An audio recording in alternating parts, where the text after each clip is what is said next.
दर्शक बंधु सन्थ कवि भीम भोई लिखिथिले मो जीवन पछे नरके पड़ी थाउ जगत उद्धार हो।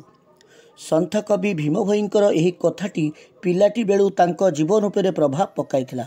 एणु तुलसी दुई पत्रु बासिला परी से अति छोट बेलू समाज सेवा करी आसुछंती।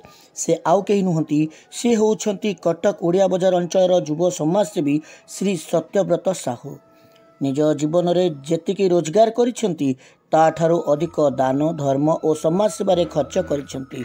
2 वर्ष बयस निज माँ को और 20 वर्ष बयस निज बापा को हराई श्री साहू कहती, दुखरे थिबा प्रत्येक माँ एवं बापा मते निज माँ बापा परी लागंती।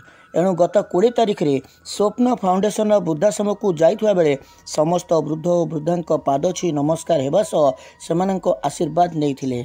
सेमानंको सह मध्याह्न भोजन करबा सह सेमानंको सह सेमानंकर सुख दुख आलोचना करिथिले।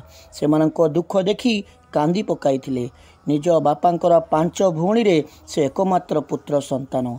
पिलाटी बेलू निज बापांकर कटक मालगोदाम अन्नपूर्णा भंडार दायित्व नहीं खूब कम बयस व्यवसाय हिसाब रे सारा कटक रे निजर सुनाम अर्जन करने सह बापांकर व्यवसाय को बढ़ाइबा सह निजर मध्य अनेक व्यवसाय आरंभ करी 200 रु ऊर्ध्व लोकं को रोजगार देइछंती।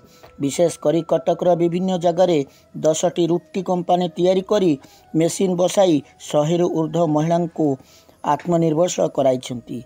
एही परिप्रेक्षी से कटकर विभिन्न अनुष्ठान सह जड़ित होई निजकु समाजसेवा कार्य रे हजाई देइछंती।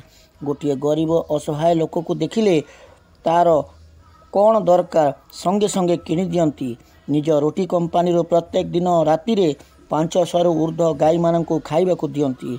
सेतिकी नुहे कौनसी अनाथ पिला जमिति निजकु अनाथ न भाविव सेथिपाई प्रत्येक वर्ष अनाथ आश्रम पिला मानकु नै बाली यात्रा देखांती एवं सेमानंक पसंदर खाइबा जिनस सह सेमानंकु अन्यान्य जिनिस किनि दियंती एवं सेमानंक खुशी रे निजे खुशी अनुभव करंती। से बीसीआई बीएनएस और रोटारी क्लब भली संगठन रे मेंबर अछंती एवं यह माध्यम रे से लोकन को सेवा करी आछंती। शीत दिने गरीब लोकन को कंबल बांटिबा, कोरोना समय रे गरीब असहाय को खाइबा को देबा, मास्क सैनिटाइजर दे सचेतन कराइबा सह बोल बम भक्तों को सहयोग जोगाइबा इत्यादि बहु समाज सेवा कार्य रे से कार्य करी निजको आत्मसंतोष लाभ करिसेंती।